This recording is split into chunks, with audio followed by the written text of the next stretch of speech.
तो इस कहानी की शुरुआत में हम इस कहानी के मेन कैरेक्टर यूचिरो को देखते हैं, जो कि अपने पेरेंट्स के साथ रहता था। लेकिन किसी वजह से उसके फादर अभी उसे ही मारने की कोशिश कर रहे थे। वो एक साइको है, इसी वजह से वो उसके पीछे एक चाकू लेकर भाग रहे थे। अब यूचिरो डर कर बाहर आता है, जहाँ वो अपने दोस्तों की डेड बॉडी देखता है, जिन्हें देखकर वो घबरा गया था। लेकिन इतने में ही उसके फादर उसे पीछे से चाकू मार देते हैं। उन्हें लगा था कि वो मारा गया, लेकिन वो मरा नहीं था। वो वहाँ से किसी तरह से बचता है और एक ऑर्फनेज में आ जाता है, जहाँ पर उसकी मुलाकात वैसे तो कई सारे बच्चों से होती है, लेकिन उन्हीं में से एक था मीका। और मीका स्पेशल इसीलिए था क्योंकि यूचिरो जब वहाँ पर आया था तब उसने तुरंत ही उसकी तरफ दोस्ती का हाथ बढ़ा दिया। हालांकि यूचिरो खुद को बहुत ही अनलकी मानता है, इसीलिए वो उससे दोस्ती नहीं करना चाहता था।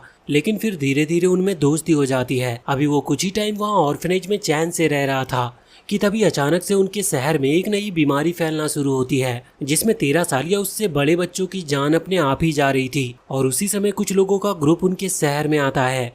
ये नॉर्मल लोग नहीं थे, ये असल में वैम्पायर्स थे। अभी यहाँ पर सबको अचानक से मरता हुआ देखकर यूचिरो और उसके दोस्त, जो कि 13 साल से कम उम्र के हैं, वो ऑर्फनेज की तरफ भागते हैं। लेकिन वहाँ पर जो उनका केयर टेकर था वो ऑलरेडी मारा जा चुका था।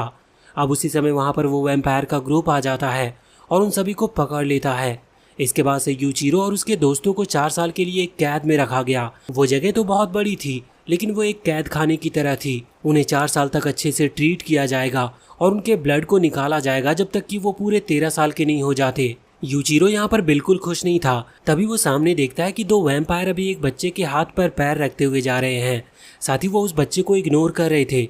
यूचिरो को इस पर बहुत गुस्सा आता है, लेकिन वो वैम्पायर उसे ही उठाकर नीचे फेंकने लगते हैं। मीका उन्हें रोकने की कोशिश कर रहा था, पर वो छोटा है, इसीलिए वो कुछ भी कर नहीं पाता। वैसे अब तभी वहाँ पर वैम्पायर प्रिंस आता है, जिसका नाम फेरिड है। वो मीका को बहुत पसंद करता है, मतलब उसका ब्लड उसे काफी पसंद था। इस वजह से वो मीका को अपने मैंसन में बुलाने आया था। वैसे इसके लिए मीका तैयार था, लेकिन इसके बदले वो यूचिरो को माफ करने को कहता है। तो अब यूचिरो को माफ कर दिया जाता है। साथ ही रात को उन्हें बहुत ही अच्छा खाना भी दिया गया था। यूचिरो जानता था कि मीका ने इसके लिए अपना बहुत सारा ब्लड सेक्रीफाइस किया है। अब रात के टाइम पर जब मीका वापस आता है तो यूचिरो उससे यही बात कर रहा था।